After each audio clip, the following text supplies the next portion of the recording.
And we are live. Hello, everybody. Hi, everybody. Thank you for being here. Hello. So nice to see all you guys. So welcome to another episode of Inhumanoids Live. I'm your host, Bart Nunley. Sitting next to me here is my beautiful wife, your co-host, Letitia. Hi, guys.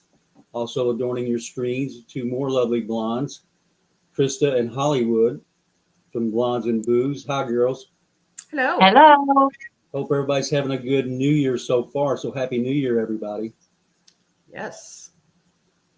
So I want to remind It's been good so far. Go ahead. I'm sorry. I said it's been good so far. Mm-hmm. Good. I hope it continues that way. 363 more days, or however many more we have. Right? A bunch more days. Well, let me just remind everybody, if you're a subscriber, a new subscriber, please check to see that you're still subscribed. There's a lot of unsubscribing going on around here. It's kind of frustrating, but what can you do? Just make sure every time you visit, make sure you're still subscribed. And Letitia, I'm going to turn it over to you, baby, and you got some things to read, right? Yes. I just want to do our prayer report for tonight. Prayers to Michelle Milner, who broke her foot. Sophie Dreyer, John and Amy Long, who lost their son last week. Sam Burton, Carrie Griffey, Anna K. Wood Jones, Cowboy 4572's wife Cindy, Scott's Life's daughter, William Bays, Mark Staten, Vic and Vera Gulati, Jatesh and his dad, Josh and Nellie Turner, Brandy Butcher and her family, Krista Tweedy and her family, Brian Barczyk, Sandra Key Ward's husband, Denise Preston's mom, Cindy Hughes, Lexi, which is Sherry Griffey's godson's friend, Kenny, help me out, baby.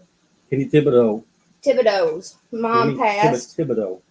Patty Greco's dad, Libby Lynn's mom, Melba Ketchum,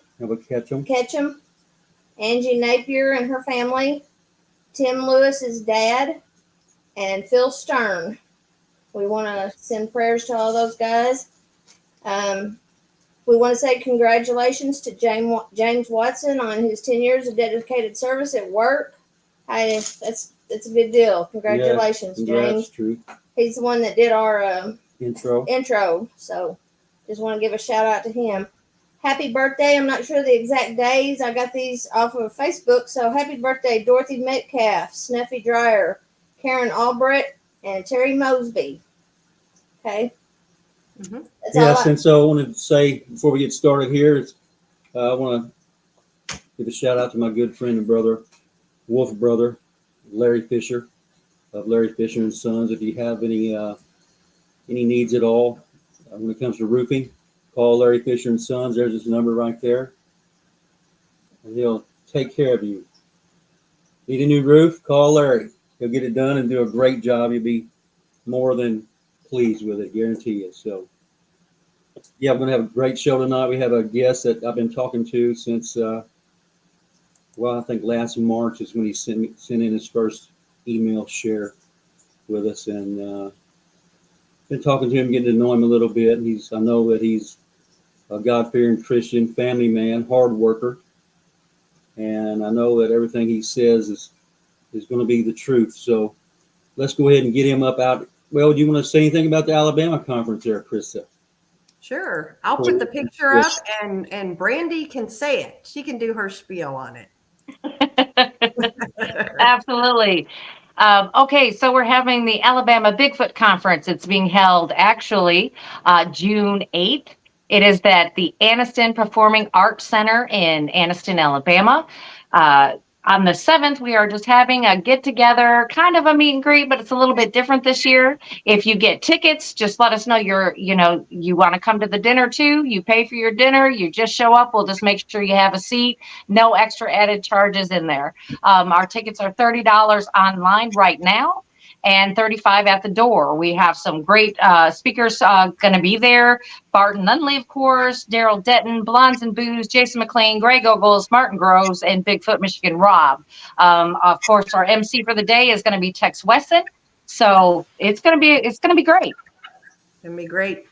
Yep, we'll have a great time. So anybody in that area, definitely come and see us for sure. Or if you're not in the area, just plan on coming. Just come Right. on. It's a beautiful area. Come on. Yeah, I'm going to have 2 of my wolf sisters and 2 of my wolf brothers there. It's going to be a great time. yeah. You guys We're can- nicknaming it Texas Front Porch meets Brotherhood of the Wolf. So I mean, how much better can you get, right? Right? That's right. Yeah, will BMR be there? Yes. Yes. Cool. Yeah, He love is a BMR, speaker. love Tex. Those guys are really, really great people. Yep. It's Okay, going to be so- a great time. It's going to be a So great time. I'm looking forward to it. I don't speak at many conferences, but yeah, I had to I just twist hope your I don't arm, make didn't I? anybody cry this time. Yeah. Last time I spoke, everybody started crying, and that felt kind of bad. But well, I want to say thank you to everybody that donates. We're going to read off a list of names to everybody that gives a contribution and donation. We sure appreciate you. At the Nothing end is of the expected, but everything is appreciated. At the end of the show, we're going to read all your names out. So you guys are really making a big difference here. This is much easier to operate when we have a little bit equipment. You know, all we had is a cell phone and a flashlight before. Now we're getting some equipment up and Learning how to use learning it. how to use it, of course. And we're old. Well, I'm old. You're not old, but it takes a minute. So yeah. So let's go ahead and bring up our guest. His name is Mr. James Fedke. How you guys doing? The panel and everybody in chat. James, Hi, James. No. Happy New Year, buddy. Yeah, happy New Year to you guys too. Thank you. Well, you're welcome. Now, James, I Just know like- that you and I have been talking, and we kind of got to know each other a little bit. But for the listeners and the viewers who haven't had that opportunity, you want to tell them a little bit about yourself before we start? Okay. Yeah. First, I'd like to say first to the families that need healing and miracles, because they do happen when you ask for them, I Yes. guess, and sometimes even when you don't. Amen. Thank you. Amen. Thank you. And yeah, I guess I'm 42, or actually 43. I just turned 43, but I've lived in Northwest Indiana my whole life, and just the surrounding towns in that area. I do a lot of fishing. I enjoyed the outdoors, and after the Bigfoot experience, I kind of took a big pause or a break from being outside in the woods at dark, even if it was near the house or anything. Just had me on edge. But Yeah, that's a yeah, shame. just do a Hey, lot of Jerry, fishing Jerry, when I Jerry, have free time, and I work when I gotta. Go ahead, brother. Okay, I guess I'll start with back in 2002, my little brother told me about a makeshift swing that somebody tied a rope to a tree about 30, 40 feet up, and there was a pair of bike handlebars that tied to the bottom, and we'd jump out of a deer stand that was over a couple trees and just get a cheap thrill, I guess, to hang on to the bike handlebars and swing out over from the motion into the ravine, and Right. not drop because of the steep fall or anything. But everybody was talking about how if the rope was tied higher up in a V of the tree, which was up another 30 feet, maybe a hair more, that people wouldn't smack the tree that it was tied to on the way back as bad, because if you were spinning around, you couldn't really get a view of where the tree was at, depending on where you were at on the spin. Right. So- Anybody that's lived near the river, I'm sure seen that happen 100,000 times. I know I have. The homeowner of the house that had the ravine and stuff in the backyard, he had a pair of the old telephone pole spike boots that you put on that have the spikes built into them. Mhm. And he was looking for somebody, he said, that would be able to climb it. And I've never put on spikes at that point, and I still haven't after this. Right. I don't blame you. I wasn't expecting him to, I guess, call me out, but it just seemed like something I was able to do just because I'm like fearless to heights and was in pretty good shape and pretty agile. So he ends up coming out. This guy's double my age. He's probably in his 40s at this point. I'm 22 years old because this is in 2002. And when he comes out with the boots, he's just like, "Here you go." So I took off my shoes and laced up. They untied. Excuse me Yep. 1 second. Chad is saying that they're getting some feedback. Can you maybe turn your volume down on your phone or Yep. whatever? Is it echoing then? Is that what that means? That's what they're saying. I didn't mean to interrupt you. I apologize. No, thank you for telling me. I'm Now not turn hearing your- it on my end. Yeah, turn your mic down to about 80. I'm already pretty low. I'm a couple notches off of completely muted. Yeah, we want to hear you. So it sounds good on this end. Okay. Is it repeating or echoing? No. Yeah, you've got Okay. feedback. You guys can hear that? Yeah. Testing. Sorry, are you turning it down on StreamYard or are you turning it down on your phone? I was turning it down on my phone. I have no idea how to turn it down on StreamYard. This is kind of new to me. Where would I That's find okay. the We're just volume trying to for stop the feedback. that? Where would I find the Okay. volume for StreamYard? I'm not Okay, hearing everybody anything. says you sound good. Go ahead. Okay. It sounds good now. Okay, so the fellas brought you out the spike boots and wanted you to. They took the bike handlebars off the bottom of the rope, and I had something to hang on to, and I started slowly scaling this tree and this tree really didn't have a ton of bark towards the top, and it looked kind of like these trees are real tall, I guess, and skinny to get the light at the top of the ravine. They're fighting for the sun. So they're real tall, and there isn't a lot of leaves like up at the top. And I make it up to it, and I kind of have to like straddle the tree with the spikes in to be able to untie the knot and get it out. And at this point, I'm kind of got my left arm like hugging the tree, keeping it close to me so I don't slip, because I don't have any harness or anything to hold me up, or if I fall or something. And I end up getting it out, and I have to freestyle without a rope at this point, and I go up the extra 30 feet and tie it off where everybody initially said they wanted it, and the guy that brought out the boots said that was going to be a good spot, so maybe the rope wouldn't slap people into the tree on the way back. And after I got up there, I tied off the rope, and these guys started saying, tie it higher, and there was only another 30 feet of this tree left. And I kind of wanted to test the waters, I guess, and then thank God I left the rope tied. And it wasn't a huge help, but it was helping me like keep my balance as I was spiking, even though it was tied to the tree and I'm going above the rope now. So I'm just kind of using it as leverage to keep me in closer. And I get up close to where they were saying they wanted it maybe untied and retied at. And my right leg sticks into the tree and blows out a big sliver that's maybe 3 foot long, 2.5, 3 foot long.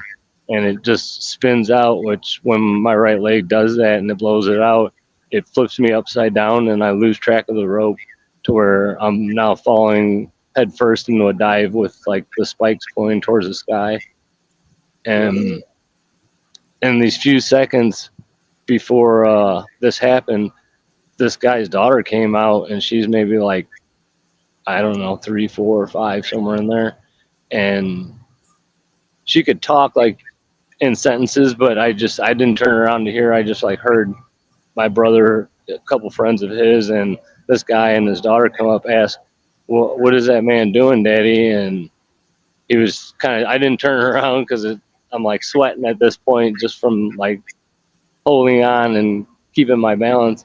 And she said, or he told his daughter that he's tying the rope up higher so we don't hit the tree on the way back. And the next words that came out of her mouth were, that man's going to die, Daddy.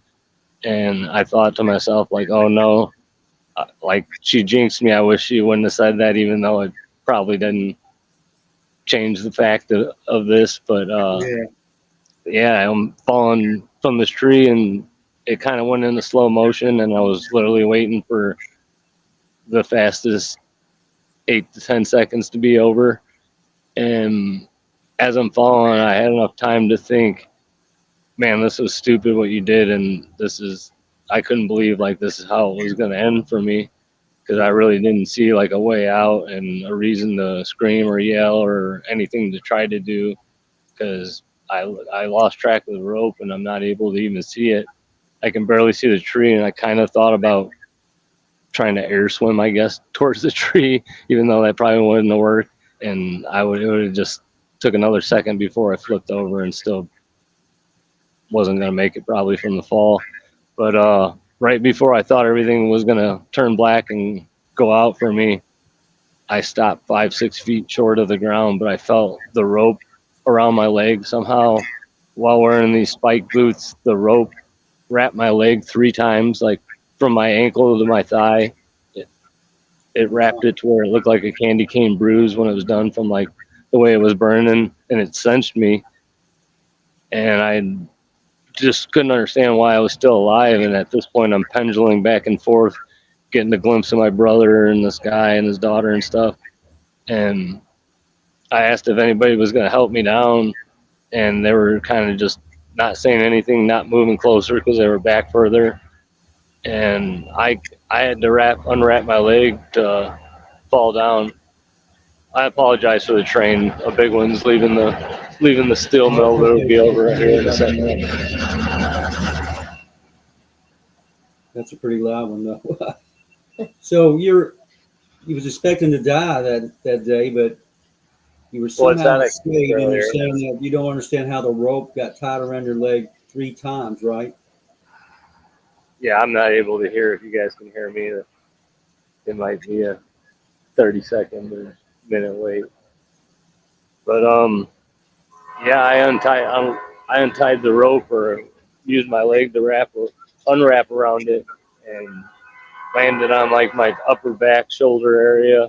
Still had these boots on, so I had to unlace those. And I walked up to everybody in my socks, and I wanted somebody to tell me how what just happened was even possible. And nobody was responding. Nobody was saying anything. Nobody was even moving. And I'm part Apache Indian, part Mexican, and half German. So my brother's a little more dark complected than I am. And that's when I realized that he looked like they say in the movie, somebody turns as white as a ghost. And it looked like somebody kind of just painted his face white. And when he was looking through me, I kind of was like getting mad because I really depended on him having an answer, or him telling me how, when I didn't even move my legs and it wasn't windy, how the rope could have done that. And he still wasn't paying attention to me. And I kind of like smacked him upside his head a little bit to wake him out of it, because he's not even like looking me in the eyes. He's almost looking through me or past me. And at this point, he kind of gets frustrated because it snaps him out of it. And he looks at me and he says, "What?" And I said, how did that just happen? Like, you seen it from the ground. Tell me how this was even possible. And he kind of looked at me and he said, I don't know. And I put on my shoes and I left, and I was just in awe and confused why I was still alive. Right. And later he was just telling me that he remembers me falling, but he couldn't really remember too much after that. So I don't know. So we're like in a trance or something when you finally What's got that? off the rope? Were they like in? Yeah, it kind of looked like somebody that would have somebody hypnotized, kind of, because he wasn't like looking at me, even though I'm standing 2 feet away from him in front of him. Right. So I kind of like got annoyed because I didn't know what was going on, and I just really depended on him to give me some type of answer. How it was. I feel like if I trained my whole life to get the rope to wrap my leg once on the way down, I couldn't have done it. Right. And yeah, I just kind of realized it was a miracle that I was given another chance to live and maybe shouldn't be here. So some of this weird stuff that starts happening to me all kind of happened after this fall. So I'm not sure if it has anything to do with it or not. And my little daughter actually brought up the fact that I fell out of the tree and the stuff happened later. And I went for years trying to get answers from the stuff I seen, plus that incident where I fell out of the tree. And yeah, I was just really surprised that my daughter said that to me, and maybe it was like kind of God speaking through her and giving me somewhat of an answer, because I was just always looking for one. Yeah. But So you had a That's lot it. of weird experiences in your life, James, and you think this was the beginning of your weird, your high Well, strung experiences? I had a few really close calls, like cheating, getting seriously injured, but this one was like dead to rights. I shouldn't be here just because of that fall, and the way I was falling straight Yeah. down gave me zero chance. Like I was Right. gonna break my neck. So what's the first unexplained or Um, event that happened to you after that? That same year, like I said, I do a lot of fishing. The Kankakee River's not too far from our town, probably 15, 20 miles.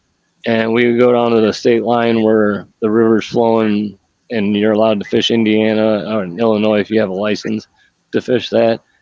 And at that point in time, I wanted to go fishing, but everybody else kind of wanted to go to the liquor store because in Illinois at that point sold liquor on Sunday, but Indiana didn't back in 2002. So they kind of all left, and the only people there were me and my dad's buddy. And we were fishing probably maybe 20, 30 feet apart at the most. And we're really not catching anything yet. But I noticed this dragonfly coming up the river, like against the current in the air. And I kind of assumed it was some type of bird at first because it was like 1 foot long and about as thick as like a broomstick.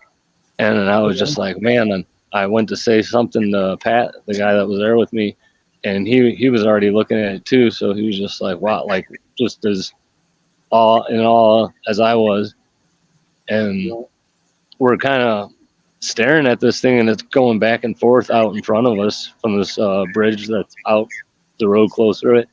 And it's taking turns going from him to me, kind of like just as interested in us as we are of it. And at that point, there was a full tree underneath the bridge bouncing from the current going past it. That must have got like snagged in the winter or the spring when the water's high and pushing stuff. Yeah, drift. Spider kind of comes out, and I don't realize what it is at first. I just see the black movement, and I'm standing up closer to the edge of this bridge. So Pat isn't even able to see it yet because I'm getting a better view by standing up near the rail. And this thing jumps off. It looks like a wolf spider. It was like brown and black. But if you spread out its legs, it was probably as round as like a basketball, just the leg part, like from end to end. And yeah, the middle was maybe no bigger than like 2 tennis balls, like the segment of the body. But it was just, I couldn't believe as much time as we had, or at least as much time as I had in outdoor or in nature, just being out there, that I went that whole time growing up and spending all those hours and not ever having anything happen to me just blows my mind. As far as now stuff just starts to happen to me, big stuff, little stuff, like at nighttime. But the spider ends up grabbing the dragonfly from behind it, never even seen it, and it shot out from this log like on a diagonal where it was probably 10 feet away from the log when it came up behind it, and it like grabbed it like a hand would close on something. And it shot back to the log after it already made that jump, so it had nothing to push off of other than when it wrapped up on this dragonfly. So I'm assuming it had a web maybe that sucked it back to the tree that I wasn't able to see or anything when this happened. And me and him were the only two people sitting there, and everybody else is in 2 vehicles at the liquor store, or going at the state line liquor store. And we were just free. I was telling him, I was just like, man, if we had a video camera rolling right now, and this is 2002, so camera phones aren't really a thing yet. You can get a picture, but not really like video or anything. But I don't even know if I would have had time to do that if I had something, because it kind of all just happened so fast. But yeah, it shot back to the tree. What's that? It's hard to take a picture really quickly. Trust me, I know. It was just weird. We kind of just like not celebrated, but we're just like going, holy cow, look, that just really happened. And I was telling National Geographic probably would have paid a ton to been able to see that dragonfly and that spider in the same setting. And at that point, I really didn't put 2 and 2 together that like more weird stuff was going to continue or keep happening, because this was like the first of it. And I just thought maybe it was chance that, and maybe it is just chance that I was in the right spot to see the biggest dragonfly I'll probably ever see in my life. And then the Right. same with the spider, all in Well, maybe 1 there's minute. no such thing as chance, James. And Right. I do kind of believe everything happens for a reason. So it's just, for a reason. I've been fishing my it whole was life. just weird. And like I said, all the time I had in the outdoors up to that point and never really having anything odd happen was Yeah. weird, but I didn't put that pattern together yet because this was like early, and this was, like I said, 2002. And the next year or later that year, a buddy of mine, Josh, we went down there to try to catch walleye at night. It was already dark for an hour probably when we got there, and they bite at night, so that's kind of why we made the trip. And when we got to the spot where we were going to end up having to walk over a little ditch on a bridge and then alongside of a big slough or a bayou to get to the river where we wanted to fish. But when we got there, there was a little animal that was no bigger than like a mid-sized dog, and it had light blue, not like lit up, but light blue eyes, and it kept like reposition itself like a dog would do, like when it was going to fetch a stick or play with you, and it's kind of like putting its front paws out and getting ready to jump and move to a different spot to like do it again, like if a dog was playing. And it really weirded us out, and we could hear something, not something really even bigger, but we thought, man, we've never seen blue eyes shine. And it was just the only time that it ever felt like I had an ominous feeling where we left. And the next spot we went to was maybe a mile or two away on the river, and we didn't have that feeling when we got it. Well, obviously we didn't see that thing there at the new spot, so we I don't know what to chalk that up. I did look later to see what animals eyes shine light blue, and I really couldn't find anything. Yeah, I got a theory, but yeah, it was like the size of maybe like a mid-sized dog, like a half the size of like what a Labrador full grown would be, just because I know a lot of people know what a Labrador size is. Right. Can you tell everybody where this all took place at, James? This happened in the Kankakee River, maybe 2 miles from where the dragonfly and spider happened on the closed bridge. So now this was like the second weird thing that happened, and I'm still not Indiana, right? Yes. Okay. It's the border right there at the river state line. It's actually, you cast on one side and you're fishing Illinois, and you cast on the other side, you're fishing Indiana. There you go. Okay. But yeah, I still wasn't putting two and two together that this was weird, and it happened after this tree incident too, and still not thinking I'm going to see anything more or anything else. I kind of thought I used up my luck on seeing cool stuff in nature at that point. Well, I've never seen a dragonfly that big or a wolf spider. No, I mean, all the ones I seen were like bird snack size, like sparrow snack size, not crazy. Okay, so you saw this weird thing at your first location. You and your buddy Josh decided to go to another location.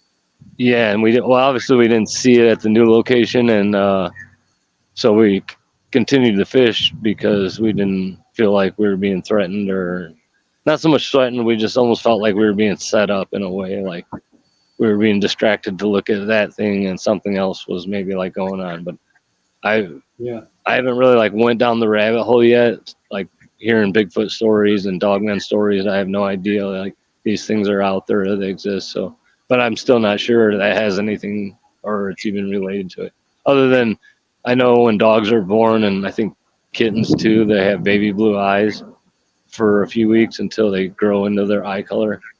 So later on, I kind of thought about maybe it was a juvenile something, and that's why I had blue eyes. But it was acting very dog-like a dog was going to play or fetch a stick and like keep happily repositioning itself, like for you to throw it. Yeah. But yeah, after that, like I said, we moved to a different spot. Nothing happened. And yeah, I kind of completely forget about these two things.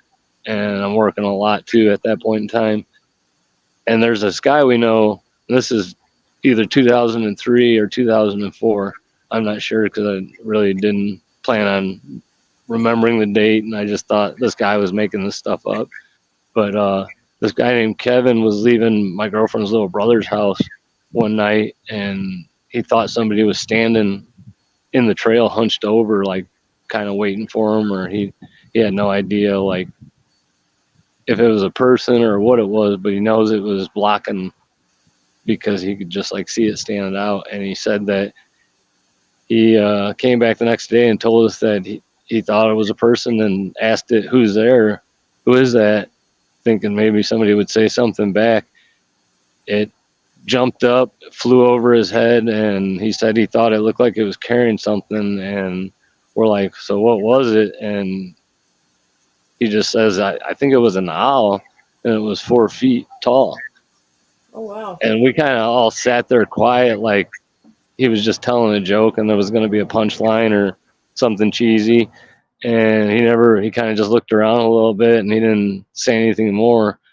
And I kind of started, I think I might have been the first person to laugh because then I realized that he was trying to like be serious, that he's seen this. And like I said, I've spent a lot of times outdoor, even at night, and I've never seen an owl bigger than like a foot tall at this point. So I would have maybe gave him 2 feet, but I wasn't giving him 3, and I damn sure wasn't giving him 4 because of just my experience and the time I know I have in the outdoor. He doesn't even have a quarter of that, just because I enjoy it and like to be out there.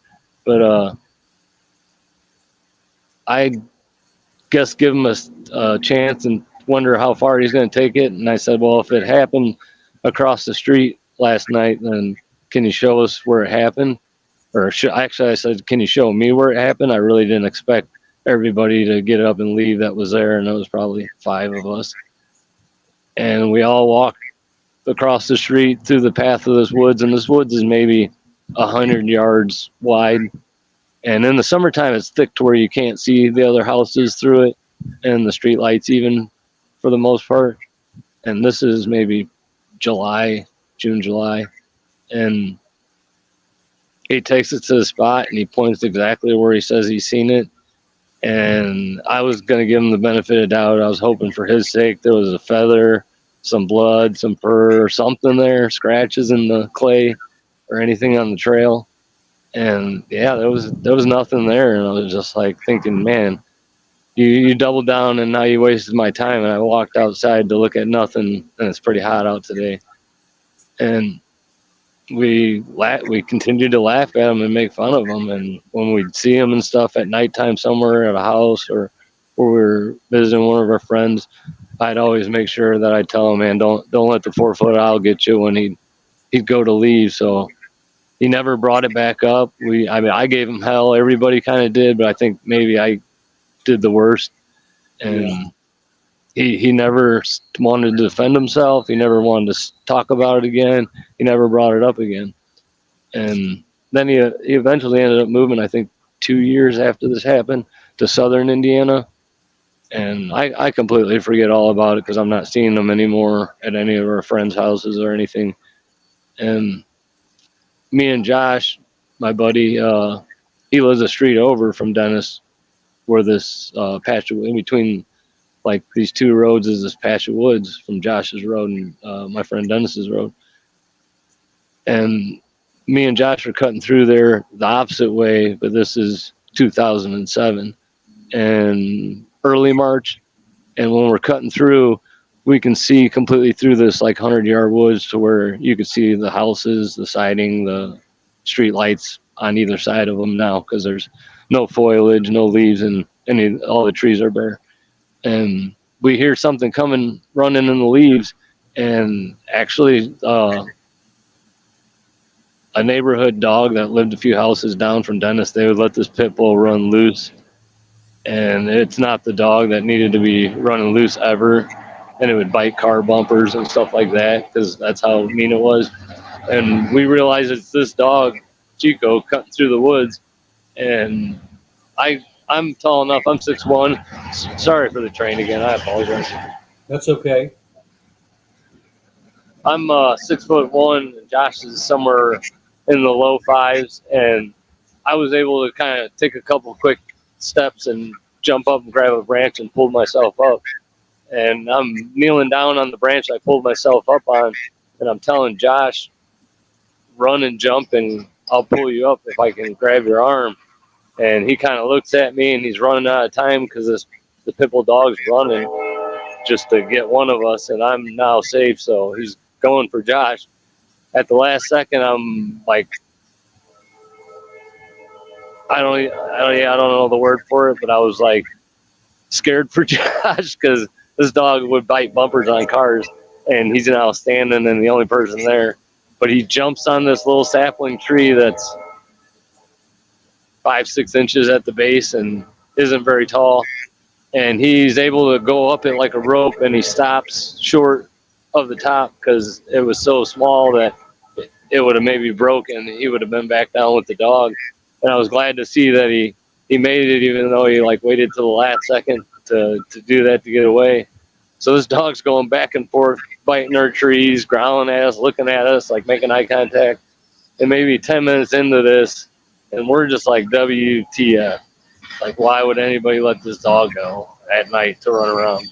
And the owners call it, yell for Chico, and he kind of gave us one last look, and I think like kind of did the dog not bark, but like snort at the air, and then it took off, thank God, towards the house where the owner was calling it.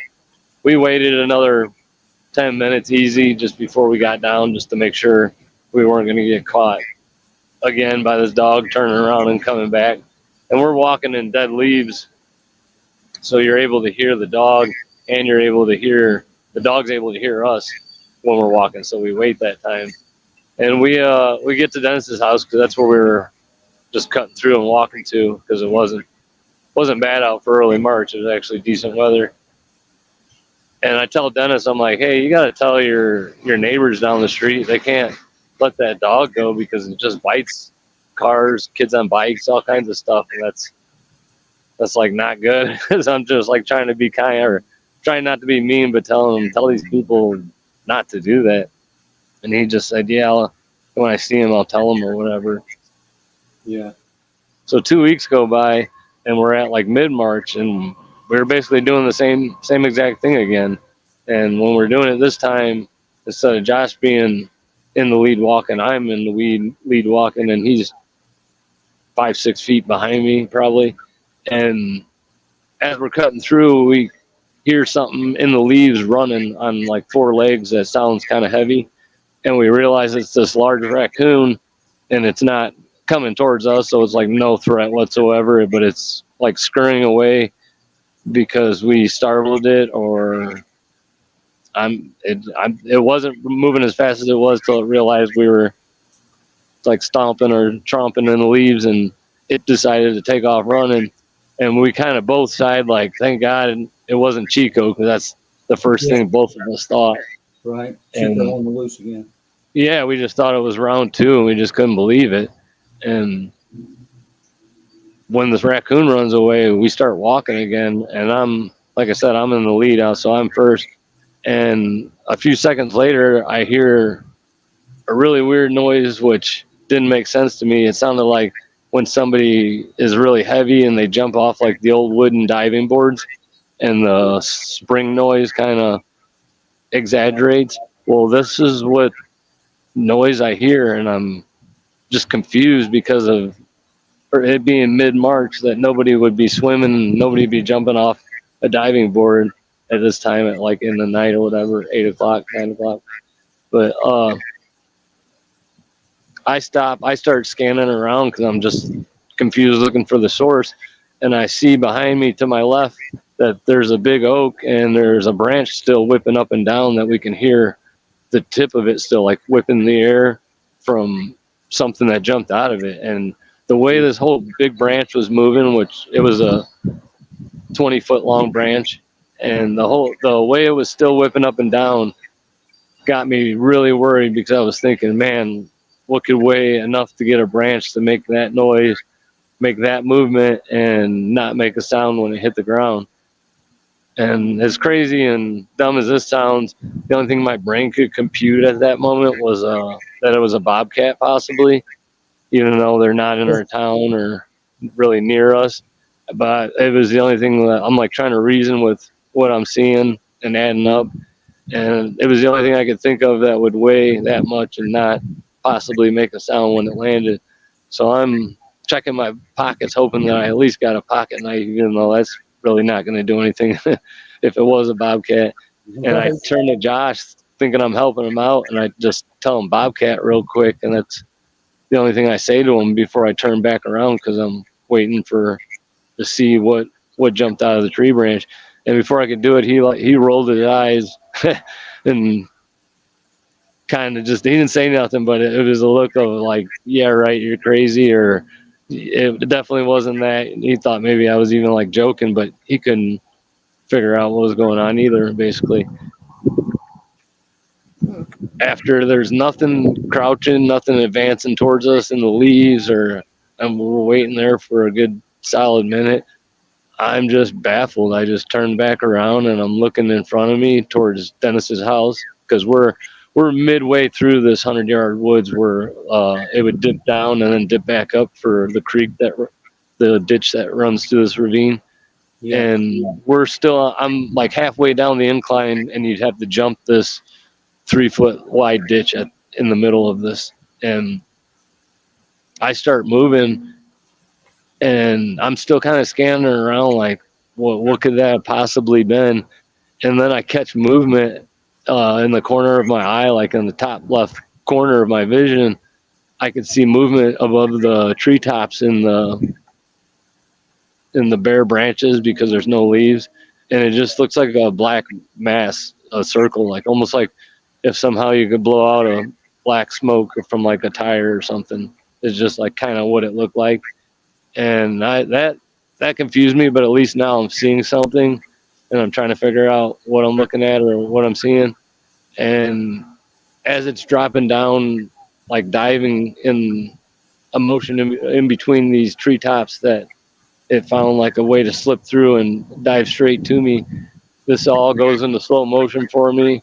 I don't know if this was God teaching me a lesson because of the hell we gave Kevin, especially me.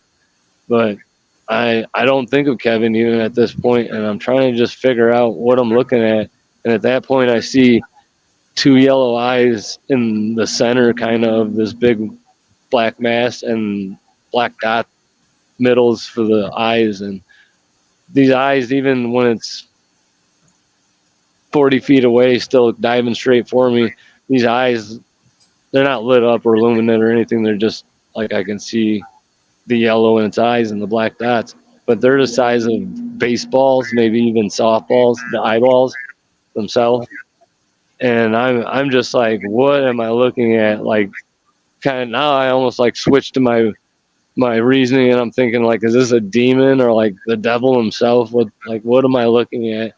And as this is happening in slow motion, and it's like coming towards me, I start to make out its face better and more detail other than these yellow, like baseball sized eyes.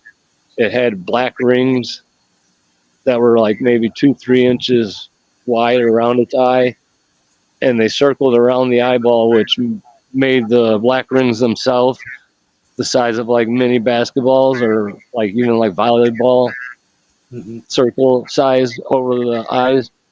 And not that it hypnotized me, and I never lost any time, or it felt like I lost any time, but it was really hard for me to not look into its eyes or continue to stare at it instead of like trying to take cover or move. I think my brain, I don't know if it's because of the shock, and it wasn't like something that I was used to. So I don't know if like my brain told my feet, you're not in any danger because this isn't real and this isn't happening right now. So you're like, you have zero threat and something's going on, but I don't know what it is. Yeah. So what is it exactly that you see barreling towards you, James? What is it? After I could see those rings and make out the size of like the head, which was shaped like a pumpkin, it was I was looking at a big owl, and this owl, its head was probably 2.5-3 foot wide, and it was kind of pumpkin shaped, a little little taller than like the normal rounder than taller pumpkin. Yeah. And these rings that were the size of volleyball actually had gray, a few inches of gray in between and on the side of them. And that's like how big its head was. Like it was Wow. 2-3 feet. And I'm still in like this belief thinking this isn't real. This isn't happening.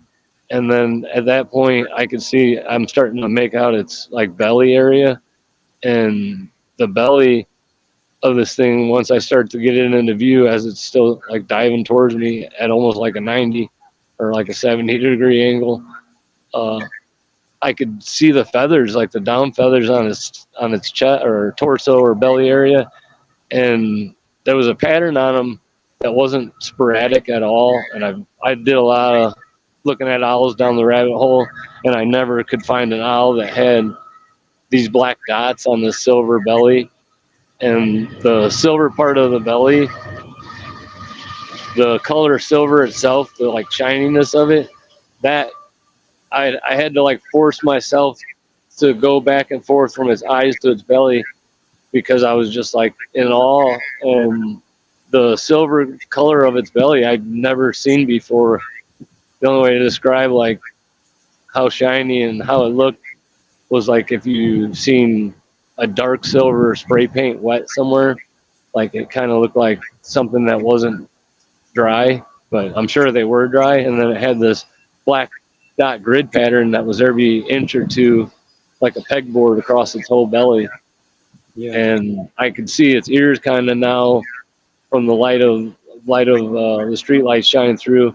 And this owl's ears are pretty close to a foot tall, and they're very wide, like to fit on this 3 foot wide head of it. Each ear is probably 8-10 inches wide at the base before it goes up into triangles. And then there's tufts that I could see on top of these wide triangle ears. And yeah, I just went back and forth in those milliseconds from its belly to its stomach, because I didn't know. I still just didn't want to believe what I was seeing. Like the thought of me laying down and like pretending like I was dreaming and it was like wishing it away, like came to mind, because at that point the details looked so real at what I was looking at, and it was getting close enough that I just knew that I was in trouble because of what this is, and it wasn't just something I thought I was seeing. It was happening in real time.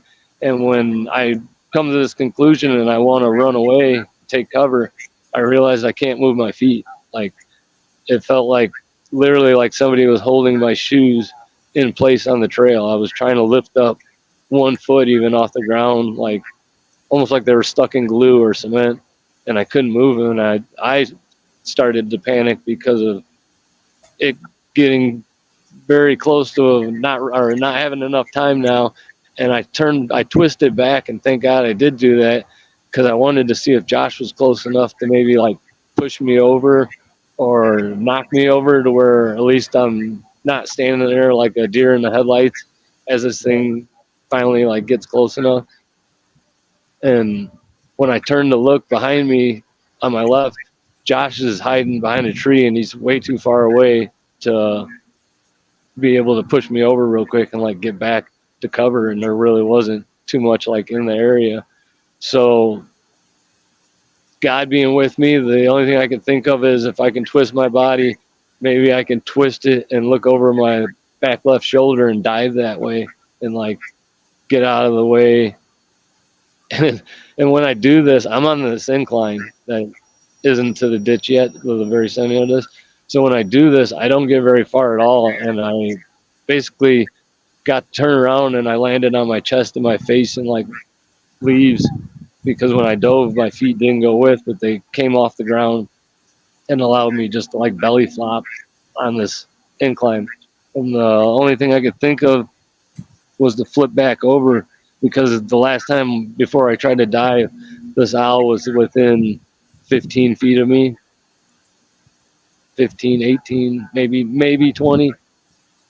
So when I flip back over, it's still in a dive motion, and I'm panicking like the dummy in a scary movie when the bad guy's like chasing you down and you trip over your own feet and you're trying to like escape just to make it and get away from them. But as I'm backing up, James, yes, James, can you yes. hold on just a moment? Unfortunately, we have to take a 10-second pause because we're on Spreaker and anywhere podcasts are found now, but we have to give them space to put in ads. So we're going to have to take a 10-second break so our tech guy can put in the ads when it goes there. So we're just going to hold on for 10 seconds and we'll be right back. Hold on. Okay, sounds good.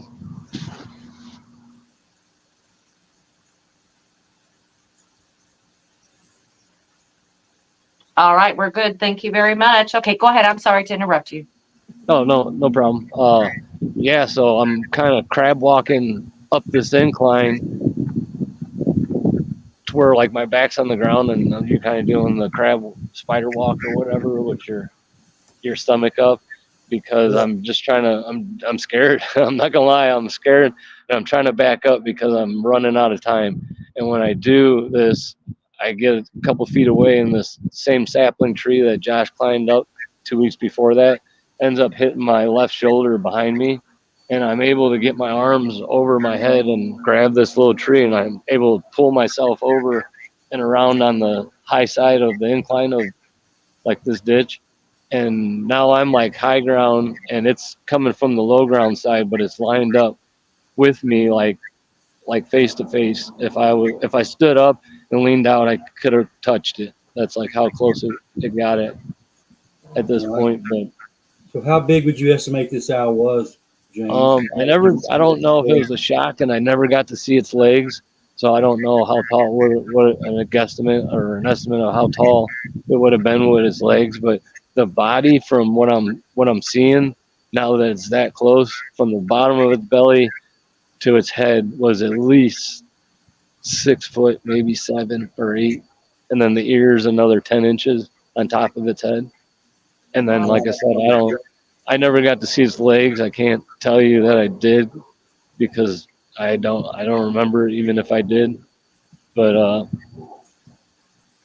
yeah, if I stood up and wasn't scared and leaned out, hanging on the tree, I could have touched its belly. But it, wide-wise, it looked like, and I got some pretty long arms because, like I said, I'm 6'1".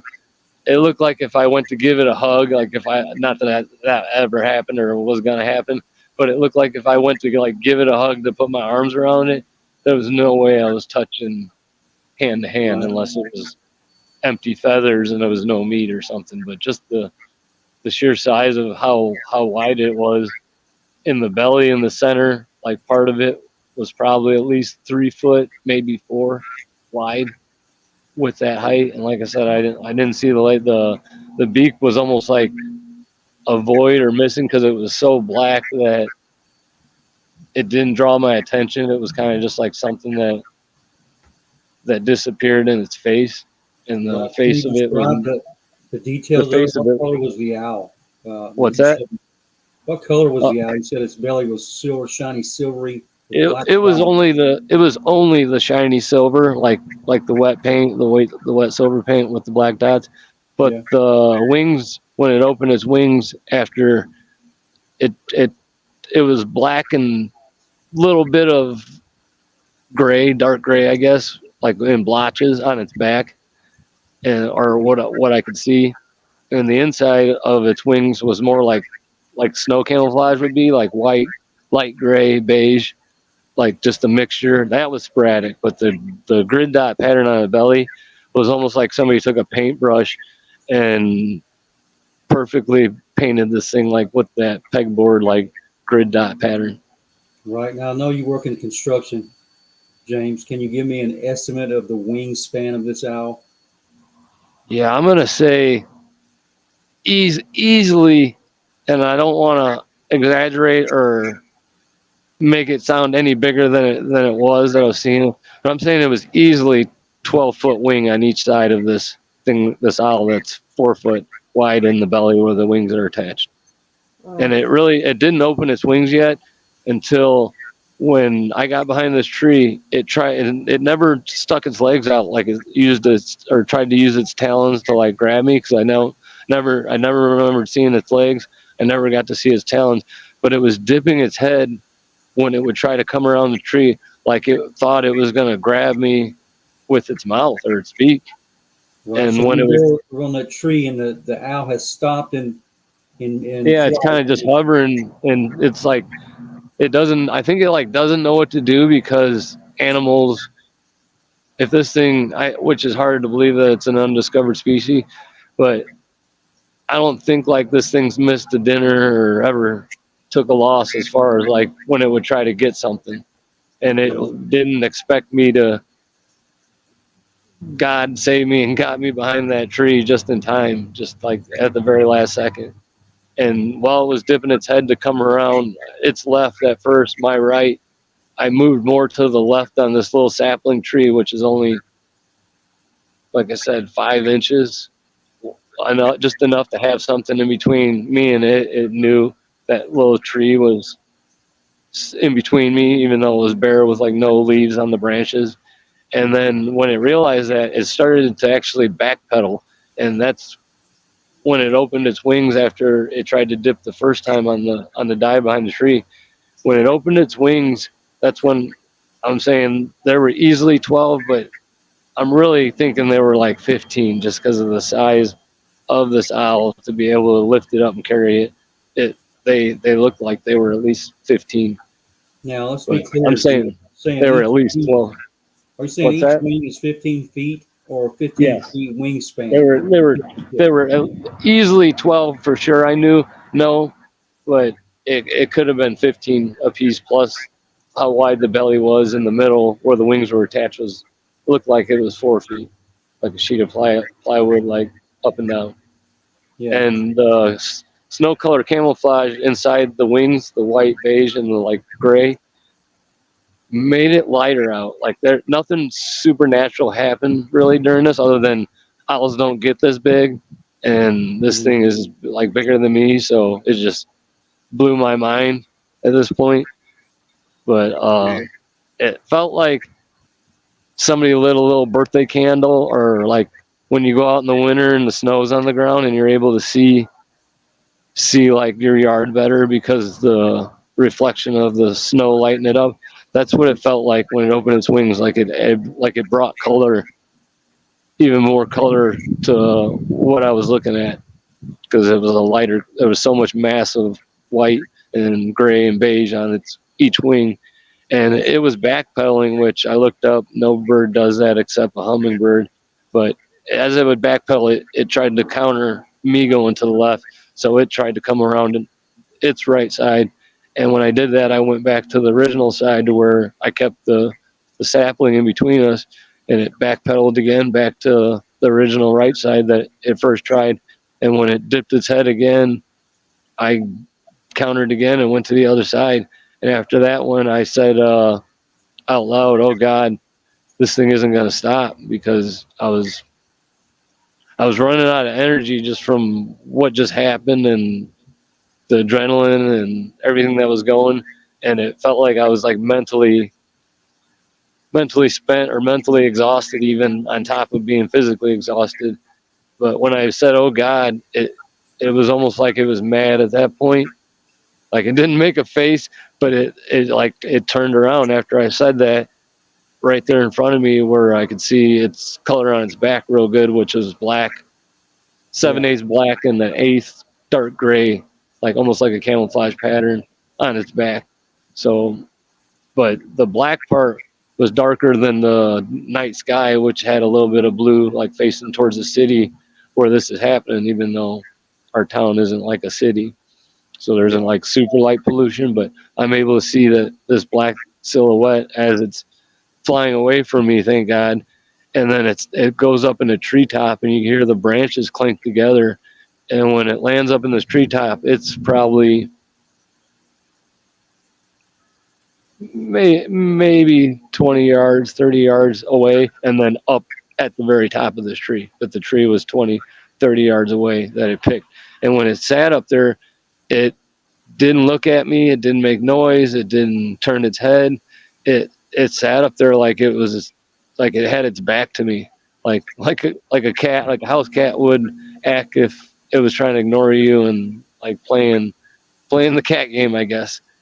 And Josh, I picked up a stick that was probably 3 foot long. It wasn't super huge, but I thought I have to have something on me. This thing's I'm thinking in my mind, this thing's taking a break. It's just getting a little rest, and it's coming right back to finish what it started. So I'm telling Josh, for his own sake, pick up a stick, man. We're gonna have to fight our way out of here to get out of this. And Josh is trying to tell me something, but I'm for the most part ignoring him and keeping focused on this owl sitting up in this treetop. It looked like if you had someone that was 6 to 8 foot tall and they were overweight and they weighed a lot and they put on a Batman costume that had really big ears instead of small ears like Batman's mask has. That's kind of what it looked like just from the shape and the silhouette against the night sky. It looked like an overweight Batman in a suit up in the treetop sitting somewhere it would never be at, or like just portraying something that you would never see. And Josh is still trying to continue to tell me something, and I'm completely ignoring him because I'm thinking nothing's more important than just continuing to stare at this thing, because I thought it was going to just take the little quick break and try to come again. And I thought now Josh might even go after him instead of me, but I was just kind of telling him, hey, you got to pick up a stick. This is like serious stuff. And he's getting mad at me because I'm not listening to him. And he finally starts tapping my shoulder and telling me to look behind us. And when I was scanning the treetops, looking for the original noise when I thought it was a bobcat, I did not see anything else in any tree behind us. So I don't know when they could have came or when they appeared or when they flew in or whatever they did. But Josh ends up pointing, fanned out behind us like he's pissed, pointing at 5, maybe 6 younger ones. And I'm saying the younger ones because these 5, 6 owls that are spread out in these branches, they're just as dark as I call the big one, the mom. Mm-hmm. But they don't have any tips, any points of their ears yet. So I don't know if that's, I didn't even look in to see if that's like something owls grow into later. But the ears that this thing had on it, I've looked at all the owls that I could find on the internet, and there is no owl that has that wide ear. They're kind of like, even the great horned owl has like tufts for ears versus actual, like, it almost looked like cat ears on the ends of its head. Like if you could blow up a big set of cat ears and put it on this owl, and then the tufts were like 2 inches on top of those ears. Yeah. So it had 5 to 6 young ones there. You took it to be owlings, offspring of the giant owl. Yeah, a brood or whatever. I like I said, I didn't see them at all, and they're spread out in the direction I was looking at when we heard the wooden diving board noise. And I didn't think about that till later, because I don't know when they could have flew in or landed in these trees, because I thought I looked good enough when I was looking for the source of the noise and didn't see anything, that nothing else was behind us, even up in the tree. I didn't see anything. And after Josh points that out, my brain it's like overloaded at this point. Like I thought I was handling the situation pretty good and fighting for my life, but when it just like crashed on me, because I was thinking, man, this mom or this big one was gonna eat the raccoon. We scared it away, and then it came for me, and it was seriously like dipping its head, like it wasn't gonna grab me with its claws, it was gonna grab me with its beak or its mouth or whatever. Did it ever make any sound at all? Only when when it was in the dive motion and I got behind that tree and pulled myself around, it put on the brakes and lifted up its head. That's when I got another real good look at the belly, when it had to lift its head and put on the brakes.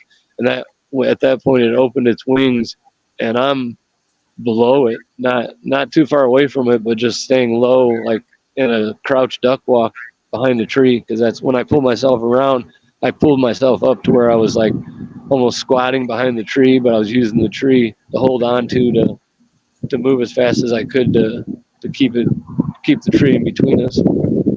Right. So it never shrieked at you or made any sound? No, any the one did for Kevin. He said when it flew over its head, it looked down at him and it shrieked, and he thought it was carrying an animal when it flew over him, like he interrupted dinner time.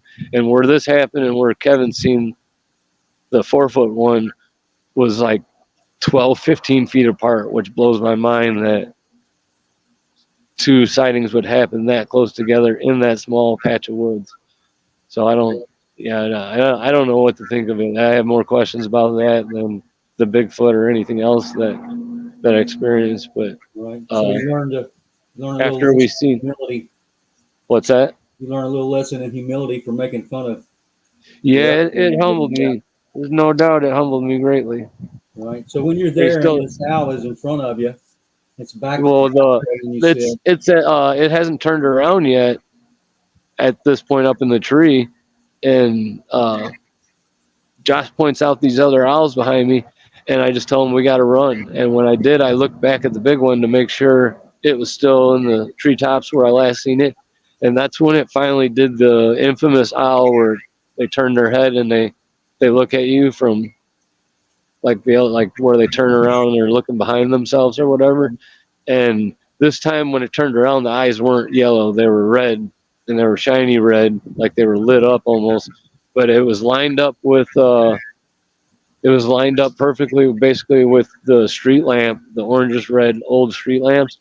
So I'm thinking that's why they reflected red, and I was originally seeing them in yellow as it was diving because the light wasn't bouncing off at that angle that it was coming at me.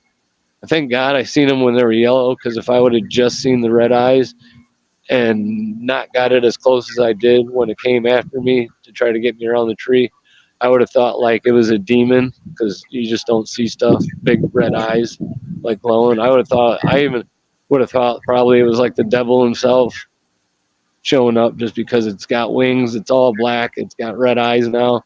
But thank God that I did see its yellow eyes, and the baby stayed when I looked. But when after this thing turned around and kind of looked at me and Josh and turned its head with the red eyes, it jumped off the treetops, and you could hear the branches clank together again, like it did when it landed in them. And it flew away, I guess would be northeast direction from facing Dennis's house from this woods. And we ran the last 50 yards across the street, across Dennis's yard, opened his door because he was home and didn't even bother to knock or anything, which we always did, and anyone does. And we just opened the door and kind of just ran in there for safety reasons. And he kind of he was playing video games, and he stopped, and he's just like, "What's wrong? What's the matter with you guys?" And I was just like, you remember Kevin talking about seeing a 4-foot owl? And he's like, he kind of like chuckled, and he's like, yeah. I'm like, well, the owl that just tried to get me was way bigger than 4 foot, and Kevin wasn't lying. And he kind of laughed again, like, serious? And I was like, I'm dead serious. I took it personal too, because it didn't go after Josh. It really tried to, well, thank God it was originally going after the raccoon, but it never went after Josh because he was safe. And it just came after me. So like I said, I took it personal. So after that, a few days later, I buy a 90s version of late 90s version of the Sony night vision camera. We load up some extended mag clips and a gun, just 22s.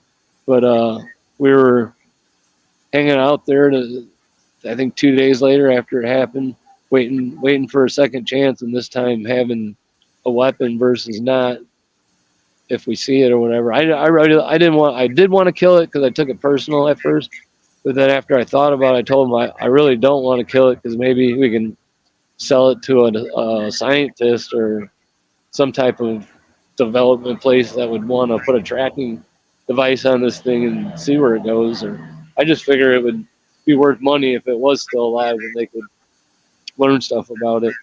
Yeah. But yeah, I'd be out there sometimes by myself at night because this is before I had kids, and Josh would be out there sometimes hanging out with me too. And I'd throw out a pack of like hot dogs and see if I could get the raccoons to come in, thinking if there's enough raccoons hanging out that maybe one of these things will stop tonight. And eventually the leaves grew in the tree branches. A few weeks later, 2.5 weeks later, we got very, very small visibility now through the woods. It's starting to block it to where you can barely even see street lights now through it because of all the leaves growing. But yeah, I was never able to see it again. I'd hear other people tell stories that they thought they seen something or their cat disappeared, and I know someone that seen one that was around the 4-foot range, and it grabbed their cat and took off with it. And he actually called me, one of my buddies that works with me, and he's like, man, I didn't know what to think about you guys making fun of Kevin, and then you saying you've seen it. But he's like, I'm a believer now. I've seen it too. And then he just told me how he was walking over to his brother's house, and cat was behind him following. The next thing he knows, he heard it meow sadly, and never had the cat again, because this one about 4 foot, all black, grabbed it and just completely flew out of view with it. It didn't disappear or anything. It just flew out of view. But yeah, I'd like answers. Maybe one day, or at some point, somebody will call in or write in and say they've seen something similar, and we can put it together to get more answers.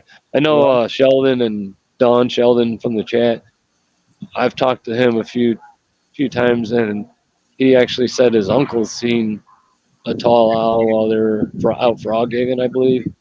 Mm-hmm. And then there's a few stories I'd like to bring up after I kind of went down the rabbit hole looking for some answers. And at this point, Chicago's starting to get Mothman sightings, and I'm hearing this on the radio at work, and I'm trying to look up later on after work what anybody said detail wise what they've seen, because I'm thinking, oh wow, it's probably these things cutting through. Because after this happened, I thought, man, maybe this is an undiscovered species of like almost like an owl dinosaur that made it and slipped through the cracks. Yeah. And scientists haven't documented it, but I guess that's what I thought. I never thought that, yeah, you've been out here looking for this thing so many weekends, different years, you're always paying attention to the sky now because of it, and yet you've never seen it again yourself. So I'm thinking, well, maybe this thing isn't even from where we live, and it was just here to eat something, and maybe they go back, and just like Bigfoot, that's why people aren't able to track them or predict where they're at, because they're just able to disappear so easily. That's speculation. I have no idea, but I want to just talk about a couple things that I read that had similarities in their story that mine did. And one in Chicago was an all black 4 foot plus owl was sitting in a parking lot on a telephone pole in the alley, and these Mexican descent people were throwing rocks at the owl, calling it a lechuza. And this was, I guess, a police report one of them made at some point when all these sightings were going on. And then there was another one that was interesting. Well, I think maybe there was a combination of stuff going on. I don't know if these bunch of flying different things escaped a government facility or something, and that's why there was a huge surge of no one agreeing on what they were seeing, and having kind of 3 different groups, one being humanoid with wings, one being bat-like with no feathers and wings, and then a third being an owl or a black owl shaped. But there was a guy. What's That's that? how the Mothman sighting started back in the 60s in West Virginia. There was 3 different descriptions of these things. Just as you mentioned, there was a bat wing figure, an angel-like figure with feathers, and an owl-like figure. So maybe some of these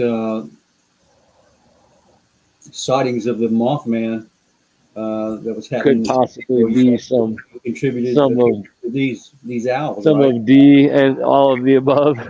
Yeah. Just Okay, 'cause James.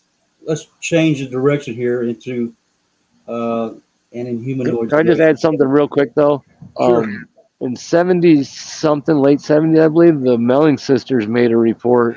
And when I'm first doing this search a long time ago, like 10 years ago, they drew in a police sketch of this owl man that they said that was what was jumping out of the trees and diving on them. But they're the only ones I've seen that black dot grid pattern being shown on any drawing or any detail. So that was way over though in Cornwall, UK or Yeah. England. So that kind of blew my mind because I was like, how could that be possible being that far away? But Well, yeah, I just wanted to add that those Sure, dots man. were the only time I got to hear somebody else say they seen something similar pattern wise in the belly. Distance doesn't seem to bother these inhumanoid creatures at all, James. So tell us all about the time that you encountered Bigfoot. So the guy that we were going to his house, Dennis, my ex-girlfriend's little brother, he wanted to go fishing, so we ended up going to Lemon Lake, which is a little park, 40 or 50 acre park in our town, and it has a little pond, and it was decent fishing. So we just figured we'd try it, so we didn't have to go far. Okay, And when we get there, James, your sound is that? getting worse. Oh, the sound's getting worse. Yeah, Are you able to hear now? yeah, that's much better. Okay. Yeah, I turned the phone like I was on it with my ear. Oh, sorry. But when we get there, they're tearing down a playground from the early 80s that they built for the park. And most of it was like treated, and it was 2-story like tower and fortress kind of with these cast aluminum slides. So we look in these roll-off dumpsters that they're tearing down this old playground because they already built a new one, and they're just randomly throwing the wood, the concrete, the cast aluminum that's real thick on these slides. They're just throwing it all mixed up in the dumpster. So I get the bright idea that if they're throwing it away and they're going to get charged for it, we're kind of doing them a favor if we take it. But we know that they're not going to let us take it officially if we ask, probably just because of insurance purposes. These slides are pretty big, and a couple of them are still standing that we were going to unbolt. So we brought wrenches with. We brought WD-40 spray. Yeah, to loosen the bolts. Get those in. Can you hear us, James? Yeah, it was cutting in and out there for a second.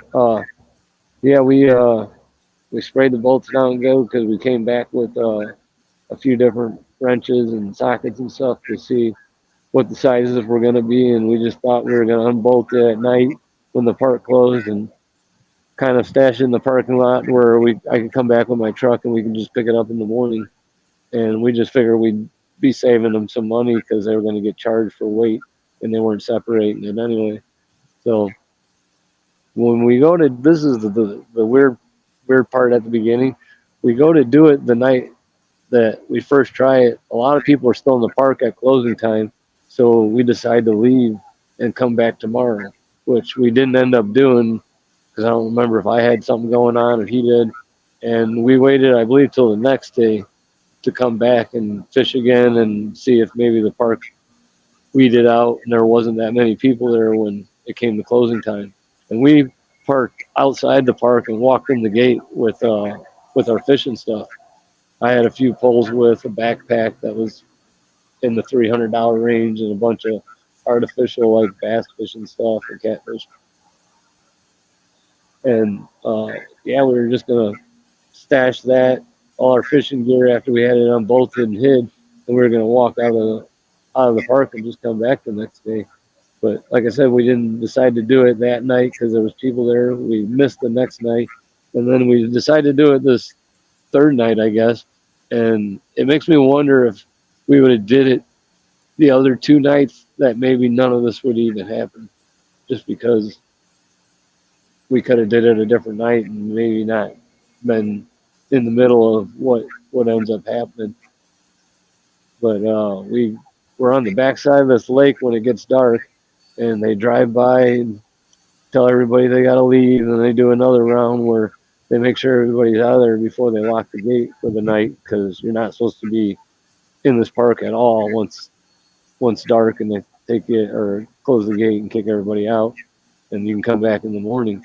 So on the other opposite end of the parking lot in the lake in the woods. So they do their rounds, kick everybody out, drive back through. So I tell them, let's go spray the bolts one more time. We'll check the poles, and then we'll do this and get out of here, I guess. Because the cast aluminum slide was 2 stories, one of them.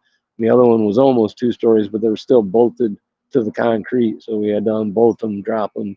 And then we were going to attempt to unbolt it in half, which I'm not even sure. We might not even been able to lift it. We might have had to like split carrying one piece out or hiding it. And this night that we end up doing it, after we spray the bolts and we were walking back to the poles, it sounds like a lady is screaming bloody murder, like she's being tortured or something. And it sounds very feminine, like a woman's voice, like if a woman seen something and was so terrified that she would scream or is being hurt. And it was so uneasy to hear that I was just like, man, the cops are going to hear this lady screaming.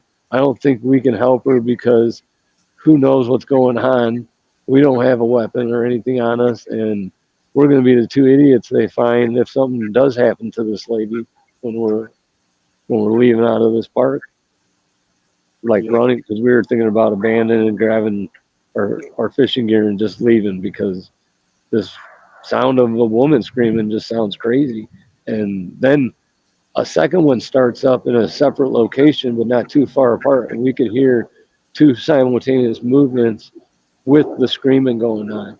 And when the screaming's going on, it sounded like a sewer lid being slid on the road. And when I could hear the metal like on concrete noise, that's when I could start feeling almost like a pulse thump in my heart, like if someone shoots a heavy caliber like gun, like a 50 cal, and it makes a shock wave. Yeah. Because I've like been around that shock wave, it makes your heart almost like murmur or skip a beat, and that's what it felt like. It was like my heart would jump every minute or so. And I looked at Dennis and I was like, "Do you feel that?" And I was really like, I guess, scared and concerned. Can't imagine what my face looked like. When he shook his head no, and he didn't even ask like what I thought I was feeling or what I was asking him I was feeling. I'm like saying, "Do you feel that?" And he just answered like, I don't know what you're talking about, but he just shook his head no. He didn't say anything.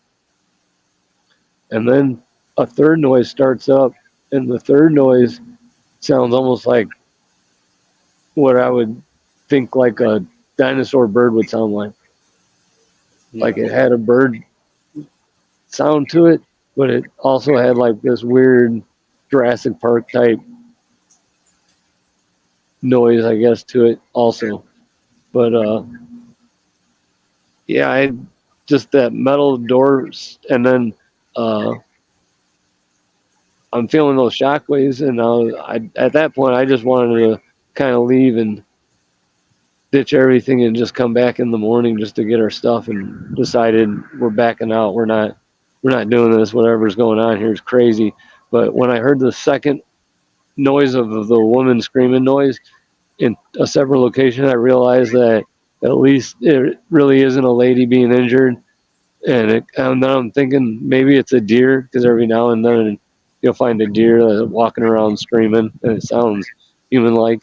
If you like ever heard it, I've only heard it one other time before that. But I told Dennis, I was like, maybe these owls are trying to eat a deer, and they're picking it up and dropping it from a height or a distance, and we're hearing the deer scream, and that's maybe what we're hearing when we think it's a woman, or thought it was a woman at first.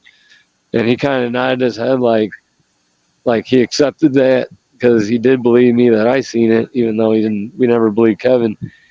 He just knows that I don't make stuff up. And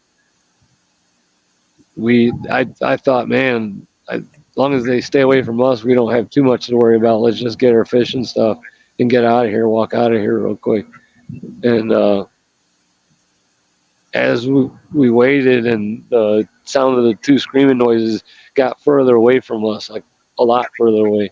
And I was thinking, okay, maybe this is our chance to go grab our stuff and get out of here because our stuff was out on the backside of this like peninsula that stuck up in the backside of the lake. And when we get there, there was no noise of what sounded like a struggle in the vines and the tree branches and the screaming noise. There was no noise because we assumed, I was thinking maybe it got what it was eating and it's eating, and that's why it's no longer making noise. So we get to the fishing poles and we check our poles and we don't hear anything, so we wait a little bit longer. And I don't know why. It was stupid, but I was just like, you know what? F it. I ain't scared. I was like, thinking it was these owls, and they went away because the sound was traveling a lot further away from us. I was like, if you want to do it, we can get out of here, let's do it, or let's just go. I want to, we're either doing it or leaving. And Dennis is like, nodded like he was going to do it too. And when we got off this peninsula, which is maybe from the tip of the peninsula back to this asphalt trail that goes around the whole lake, it was probably 150 feet, probably no more than that. But we get onto the asphalt trail and away from the noise of the other two, that whatever they were, because I never got to see what those two were, just we got to hear what they were doing in the struggle. We'd never heard anything from that direction, but now it's from our opposite direction, the way we were going to leave to get out, to not be closer to the other two. We hear what sounded like almost like a truck being drove through the woods, or a garbage truck being drove through the woods, I think is more what it sounded like, and just hitting and snapping and breaking. And I can hear the thumps of its feet. I don't know if I could feel them, but I could hear them pretty loud, like as it's coming towards us. And we're talking, this thing sounded like it started outside this 40-acre park, like right off to the edge of the one side.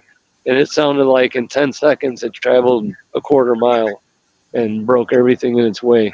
And then when it did that, it stopped short of us to where we weren't able to see what it was, because it stopped short of us. But it was definitely in a hurry.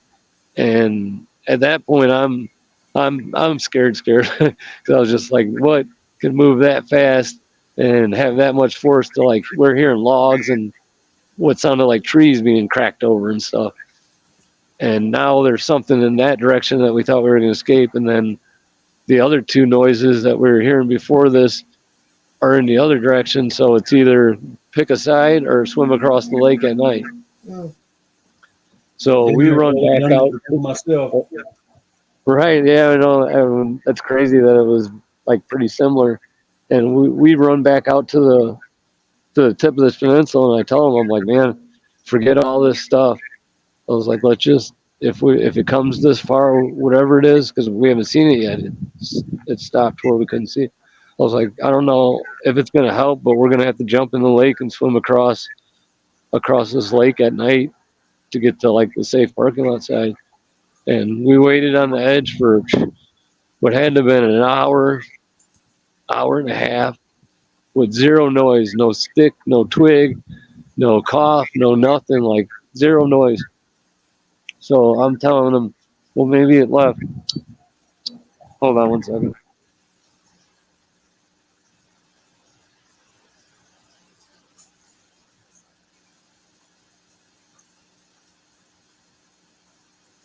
Okay, while we're waiting for James to get back, you guys, if you don't mind, please be sure and hit the like button. It really helps the channel out. Sorry, I'm back. Algorithms these days. Go ahead, James. Yeah, so we have no other choice other than swim across the lake or pick a side and start running or walking towards one of the two noises that we're hearing. And we wait an hour and a half, and we don't have a clock on us or a watch. We don't have a phone. We don't have a flashlight.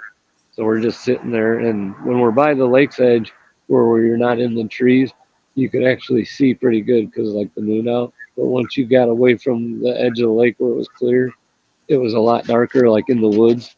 Yeah. So I picked up my pole and told him since it's been an hour and a half, we haven't heard anything. Let's just get out of here. I was like, forget all this stuff. Let's just go. And when we're walking back up to the asphalt trail, this 150 feet from this tip back to the trail, I'm on the danger side. I put myself on that side, and Dennis is on the safe side of the trail that we just like came off of to get to that. And we couldn't have made more than like 10, 12 steps on the asphalt. And I'm staring into the woods as intent as I could. Like I'm trying to use my vision to look into the dark and see in the direction where this big thing stopped at. And then I start to see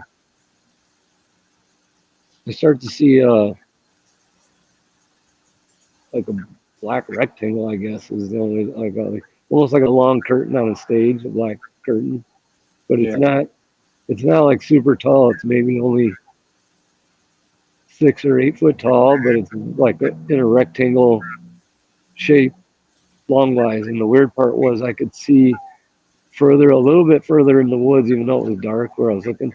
I could see a little bit further on each side of this rectangle. And Dennis, after talking to him later, he was looking forward because he was looking in the direction we heard the other two, and I was kind of looking in the direction where the last big one stopped when it charged and never got like in view or anything. And well, as I'm looking, I wanted to tell Dennis like, "Hey, look this way," but I don't even have time. And it was almost like if somebody was like in a bunker in a rectangle and they stepped out and they were tall enough when they stepped out that they were taller than this rectangular box, because when it stepped out, I could see the silhouette of like black Bigfoot. I could even see like fringe hair like on the side of it, like on its arms. Not so much the legs. That was like too dark to see there, but I could see like the upper half, the silhouette. And as it's stepping out of this box coming towards us, it picks up the pace and stops probably half the distance in between the box and me and Dennis on this asphalt trail. And I'm thinking the box is maybe somewhere in the 40, 60 feet away in the woods. And it stopped somewhere in the 20, 30 feet in between us. And when it did, it looked like it got bigger by either puffing up his chest or standing up now a little bit higher. So now it looks like it's definitely somewhere like the 8 to 10 foot range. And then it decides to roar. And when it stopped and like lifted up and did this roar, I completely forgot Dennis was with me when it did it. I froze for the initial roar, and when it stopped, I took off running. But it was like when it roared, not only could I feel sound waves coming towards me from this distance of 20, 30 feet, like hitting my body. It wasn't like pushing me back, but I could feel like the sound waves, like if you were at a concert and they had big speakers. But not only could I feel the sound waves of it coming straight for me, at the same time when it roared, I could feel sound waves from above me pushing down. At the same time, I'm feeling ones coming straight at me, almost like I'm getting hit with wind from 2 different directions, like it's coming straight towards me, and then wind is coming like down and pushing down on me. And it wasn't like enough to like push me down or push me back, but it was weird that I could feel it. And my sternum vibrated. It like shook when it did it. Like I think I said like a plastic bag, like if you hung it out the window and you were driving, or like a kazoo. It like vibrated, like my sternum plate like vibrated from this roar. And when it stopped and it didn't come any closer, that's when I took off running. I threw the poles that I had in my hand. I dropped my back. I don't even remember that I dropped my backpack and I threw the poles. And it was so loud, I was thinking, man, somebody definitely just called the cops. Like I couldn't believe that they didn't show up for the screaming lady sound, like somebody was being murdered. But I'm thinking for sure that it's how warm it is in July at night. that somebody had their windows open in the near subdivision, kind of where we parked to get in. I was thinking somebody definitely heard how loud this was, and now the cops are coming. So I'm thinking in my head, what am I going to tell the cops when they stop me and I'm running out of this place? And I don't even, for 30 seconds at least, I couldn't even remember why I was there. Like I was struggling as I'm running full speed. I'm struggling to remember I knew where I was at. I knew I was in the back of Lemon Lake. I knew I was on the asphalt trail, but I really couldn't remember for those 30, 45 seconds why I was even back there at nighttime. I definitely didn't remember Dennis was even with me.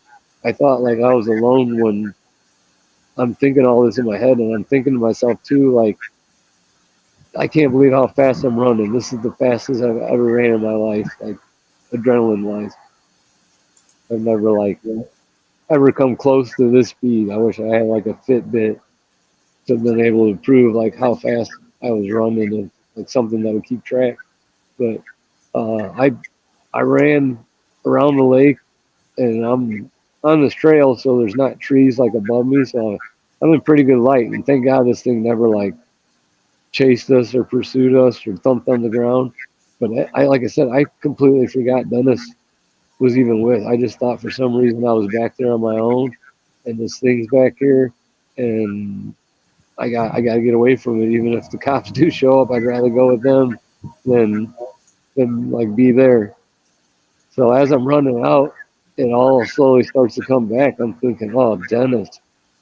I left Dennis, and I'm already like thinking, and I'm still running. I haven't stopped. I haven't turned around.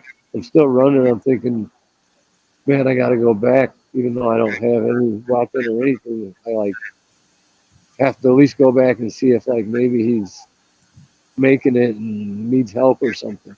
Yeah, So it's good I still haven't convinced got your buddy.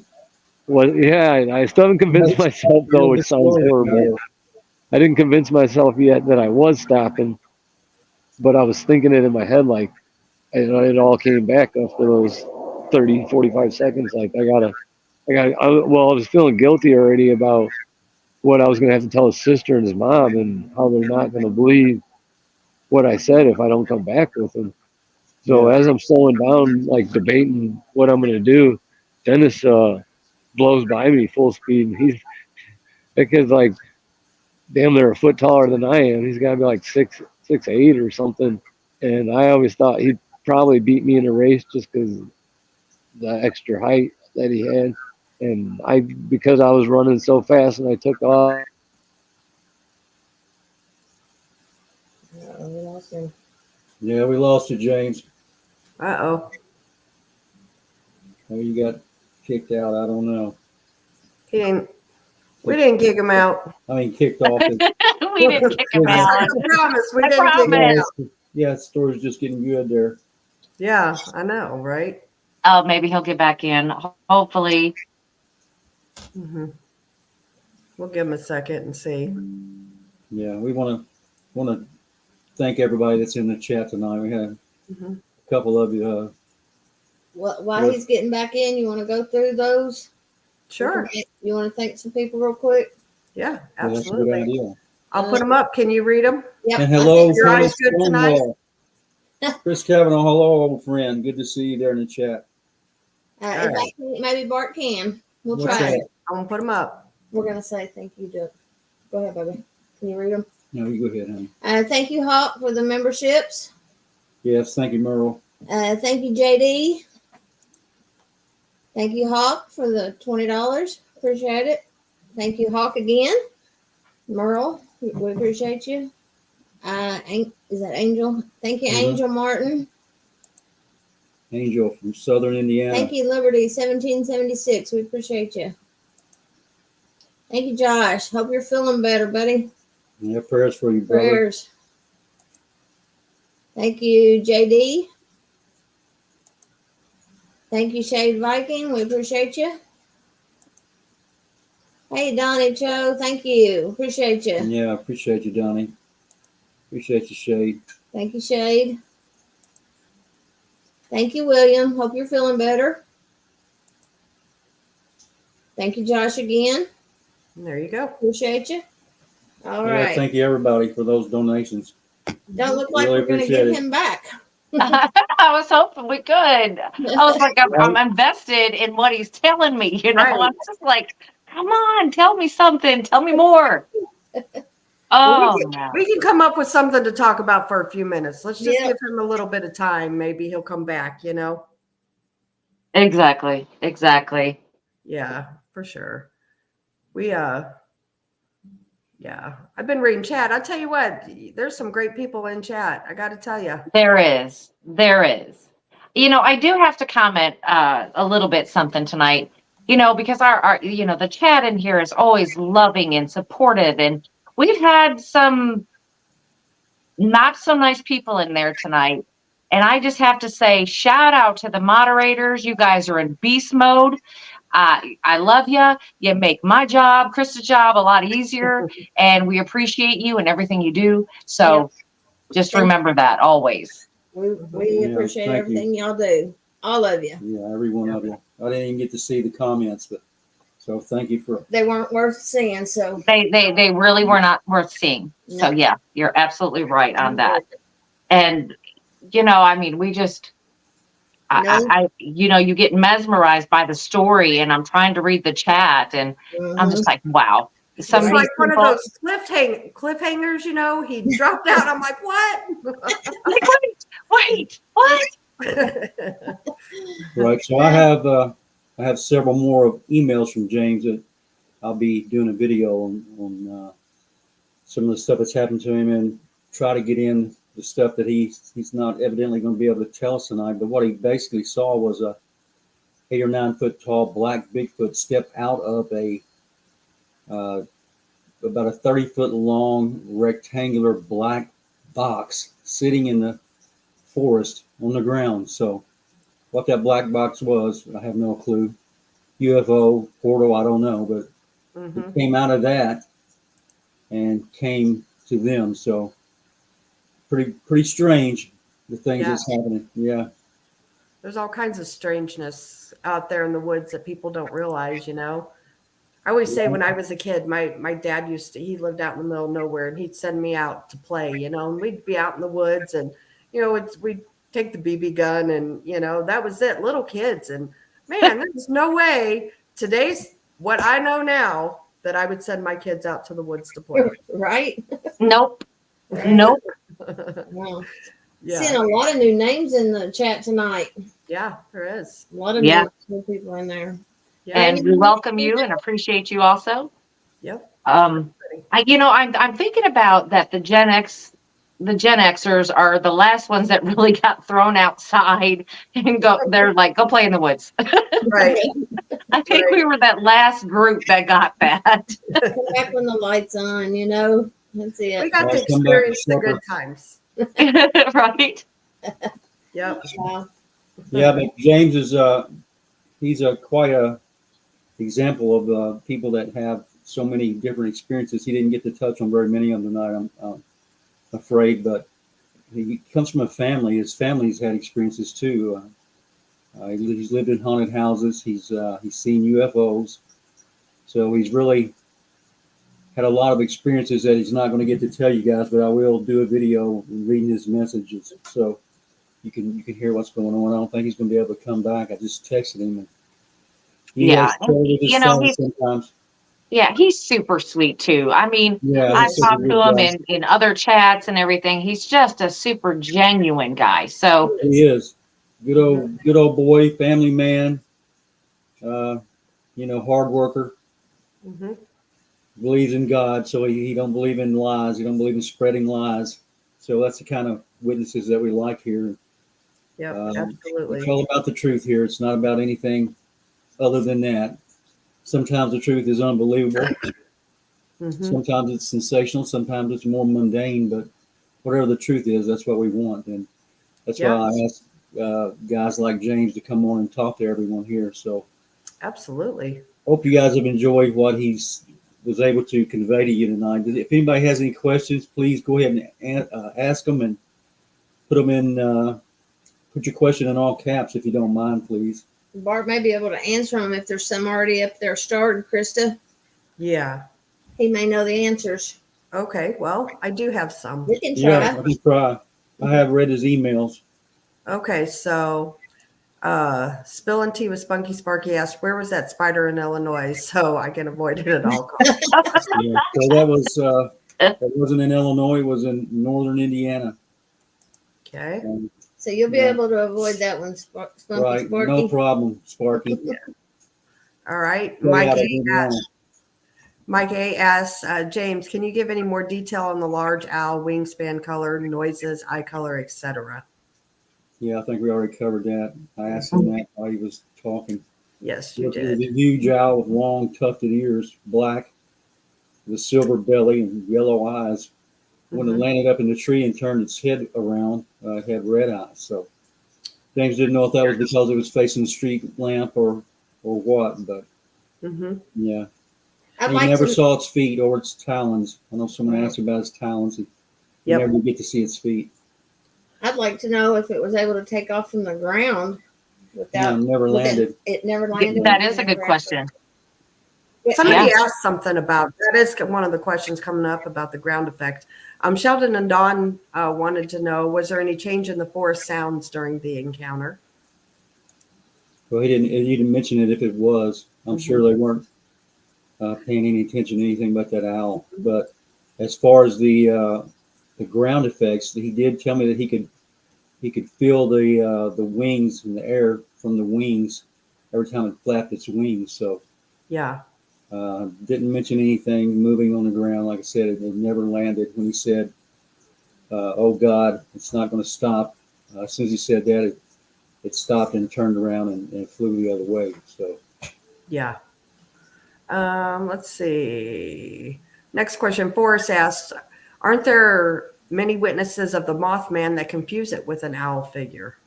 sure, I'm sure there's a lot, especially if we do have owls of this size, which I've never seen. I've seen screech owls and barred owls, but I've never seen an owl 4 foot tall or bigger. And James's owl was like 8 foot tall. So never seen any kind of monstrous owls like that. No. Yeah. E-Rev asked, there had to be ground effect of that flap, right? Obviously, Barton, can you ask him about that? Thanks. Yeah, I just mentioned that. He did say he felt the air coming from its flapping wings, but he didn't mention any trees bending or anything like that. And the last question, Rhonda asked, but you already answered, how big were the owl's talons? So, Yeah, I never got to see them, unfortunately. yeah, there is well, he kind of, E-Rev says, I had asked ground effect like rotor wash off the wings. So, and then there's a question for you, Bart. Fisher of Spam asked, did you read my email, Bart? Yes, and thank you so much. I would say your real name on here, but I don't know if you want me to or not. So, yes, and I will be reading it on one of my upcoming videos. Thank you, buddy. I really appreciate it. And everybody that sends me stories, please keep sending them. I will get around to each and every one of them sooner or later. You'll be getting a call from me. So, thank you so much. Heartfelt thank you to everybody sending me their stories. I'm really humbled that you think enough of me to entrust your stories to me. So thanks again to everybody doing that. Please keep it up. Yeah, absolutely. And that was all the questions that I caught. So I apologize if I missed anybody. Re-ask them, please. So, yeah. Okay, what else was it? I don't know if he's going to come back or not. I don't think he is. Did Yeah. he text you and say he lost something? No, his so phone? we've had problems like that before, though. The area he lives in, it's pretty wishy-washy when it comes to cell signal. So he's told me that he's had problems like that before. That the phone doesn't ring or drops a call, the signal goes away, and so evidently that's what's happened to him now, unfortunately. But we're about at the time where we need to wrap it up anyway. Everybody's got to get up and go to work tomorrow. I want to be respectful of people with jobs, you know. Thank everybody for coming out here tonight. We really appreciate you, every one of you. Absolutely. We love you guys. You mean the world to us. If obviously we had no audience, we wouldn't be up here doing this right now. So if you want to support us, all you really have to do is subscribe to the channel and watch. But if you want to do more, we have our membership tiers available, and super chats and super things and super friends and all that's available if you want to use that. So, and thank you to everybody that's already done that. Like I say, you're making a real big difference in the quality of what we're able to put out. So, yeah, just appreciate everybody being here tonight and all your support. Means the world to Letitia and I. It does. Thank you so much. Yep. I really do appreciate it. Sorry we lost our guest, but we'll try Yeah, to- that's live streams for you, I guess. Yeah. Really, our first problem that we've ever encountered doing a live stream. right. You know, it's not the first time it happened to Brandy and I either. Oh, absolutely not. Yes. It won't be the last either. It's just technology. Yeah, it Gotta is. love it, right? Right. Exactly. Yes. Also, just let me remind everybody once again, please make sure if you're a subscriber that you're still subscribed. Right. This platform is arbitrarily unsubbing a bunch of people, about a handful. So every day, more and more get unsubbed. So please check if you want to be a subscriber here. Make sure you're still subbed. Yep. Also, make sure your bell icon is turned on so you receive notifications when Bart goes live or puts up a new Yeah. video. Right. Right. So Also- we're going to kind of a sporadic schedule. We're going to try to drop a few videos on the channel and some members only content. And we're planning on doing a few on-site live stream investigations. So you guys make sure you have the notification bell hit. And I want to say, please subscribe to Blondes and Bows Paranormal Podcast. They're Yeah. great people. You'll love their show. They always have exciting guests, and they're just a wealth of knowledge. Right. Thank you. You won't be Please. sorry. Thank You won't you. be sorry. Yeah. Please, Right, please yeah. go to subscribe to them. PRT, Bigfoot Michigan Rob, Texas Front Porch. Oh gosh, Jonestead's Farm, Cryptid Cryptid Studies Institute. Studies Institute. Yeah. You guys All be those sure, channels. be Just sure and check them out. Yeah. Yep, and they're all listed in the description of Bart shows. yes. Yeah. Yep. So thanks again, everyone. We love you too, William. Yeah, we love you too, Brother William. Widow, glad to have you in chat. Definitely. Nice to see some new people in here too. Mm-hmm. So it's Yes. nice. Hey, Indy, Southpaw, Dave, 86. We appreciate everybody coming on tonight. Yeah, thank you guys, and want everybody to have a happy new year. Be safe. God bless every one of you. And to those who are suffering right now, I hope He brings comfort to you. I know there's a lot of our friends that the new year has started out really badly. So peace and comfort to y'all. You're in our thoughts and prayers. We love you. And to everybody else, thanks for being here. We'll see you again next Wednesday night at 8 o'clock. If we don't see you before then. Good night. Good night, everybody. Good night. Thanks, Kristen.